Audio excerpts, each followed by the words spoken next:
अस्सलामु अलैकुम दोस्तों, आज हम सुनने जा रहे हैं एक ऐसे अजीम पैगंबर की कहानी जिनका नाम है हजरत नूह अलैहिस्सलाम। अल्लाह ताला ने उन्हें इंसानियत को सच्चे रास्ते पर लाने के लिए भेजा था, उस दौर में जब पूरी दुनिया शिर्क, गुमराही और अंधविश्वास में डूबी हुई थी। हजरत नूह अलैहिस्सलाम ने सिर्फ एक कौम नहीं बल्कि पूरी इंसानियत को नया रास्ता दिखाने की कोशिश की। हजरत नूह अलैहिस्सलाम की पैदाइश भी खुद एक रहमत थी। वो हजरत आदम अलैहिस्सलाम के बाद आने वाले सबसे बड़े पैगंबरों में से एक थे। कुछ उल्मा के मुताबिक वो आदम अलैहिस्सलाम की 10वीं या 12वीं नस्ल से थे। उनका असली नाम था नूह, जो कि रोने या गिड़गिड़ाने से निकला है, क्योंकि वो अपनी कौम के लिए इतना रोते, इतनी दुआ करते कि शायद उनके दिल बदल जाए। शुरुआत में लोग सिर्फ एक ही अल्लाह को मानते थे और उसी की इबादत करते थे। फिर वक्त गुजरा, कुछ नेक और बुजुर्ग लोग वफात पा गए। लोगों ने सोचा उनकी याद को जिंदा रखने के लिए उनकी तस्वीरें और मूर्तियां बना लें।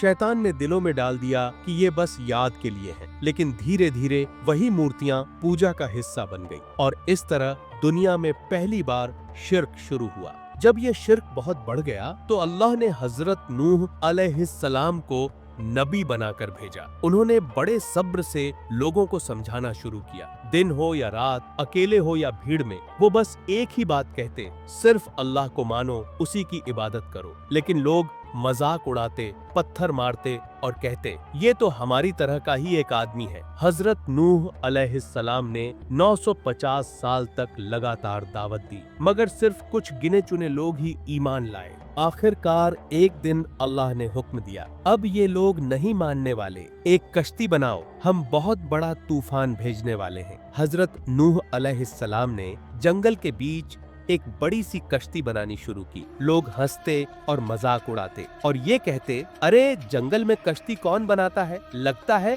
नूह पागल हो गया है। लेकिन उन्होंने किसी की परवाह नहीं की। उन्हें पता था कि ये अल्लाह का हुक्म है और उसका वादा जरूर पूरा होगा। जब कश्ती बनकर तैयार हो गई तो जिन लोगों ने उन्हें नहीं माना था वो कश्ती को गंदा करने लगे। वो उसमें पाखाना कर करके उसे गंदगी से भरने लगे। हजरत नूह अलैहिस्सलाम परेशान हो गए और अल्लाह से दुआ की, ऐ मेरे रब, इस गंदगी को मैं कैसे साफ करूंगा। अल्लाह ताला ने उन लोगों पर एक अजाब नाजिल किया, ऐसी बीमारी जिसमें वो लोग खुजली करते करते अपने ही जिस्म को नोचने लगे। उन्हें कोई इलाज नहीं मिल रहा था। फिर एक दिन उन्हीं में से एक आदमी कश्ती में पाखाना कर रहा था, अचानक फिसला और गिर गया। जब उठा और खुद को साफ किया तो देखा उसकी बीमारी खत्म हो चुकी थी। उसने ये बात सबको बताई और फिर क्या, लोग एक के बाद एक उसी गंदगी में कूदने लगे। जो बूढ़े लोग नहीं उतर सकते थे उनके लिए पाखाना लाकर उन्हें नहलाया गया, यहाँ तक कि सारी गंदगी खत्म हो गई।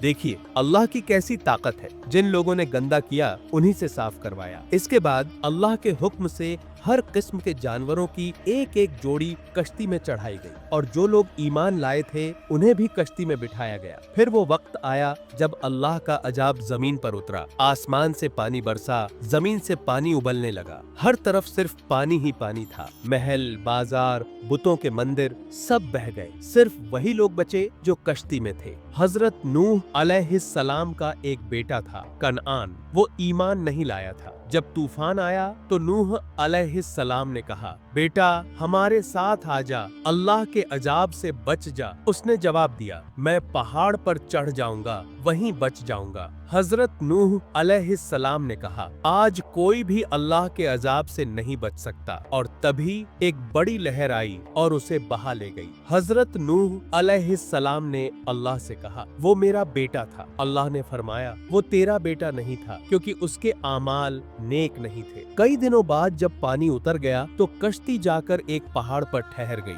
वहीं से हजरत नूह अलैहिस्सलाम और उनके साथी एक नई जिंदगी के साथ जमीन पर उतरे। उन्होंने एक नई नस्ल शुरू की जो सिर्फ एक अल्लाह को मानती थी। अल्लाह ने उन्हें बरकतें दी, अमन दिया और जीने का नया तरीका बताया। हजरत नूह अलैहिस्सलाम तूफान के बाद भी कई साल जिंदा रहे। उन्होंने अपनी जिंदगी का हर लम्हा दावत और नसीहत में गुजार दिया और जब उनका वक्त पूरा हुआ तो वो इस दुनिया से रुखसत हुए, एक ऐसी मिसाली जिंदगी जीकर जो सब्र, दावत और रहमत का निशान बन गई। हजरत नूह अलैहिस्सलाम की कहानी हमें ये सबक देती है कि सब्र और ईमान का रास्ता आसान नहीं होता, लेकिन अगर हम अल्लाह पर यकीन रखें तो हर तूफान का सामना कर सकते हैं, क्योंकि अल्लाह हमेशा अपने नेक बंदों के साथ होता है, चाहे पूरी दुनिया उनके खिलाफ क्यों ना हो।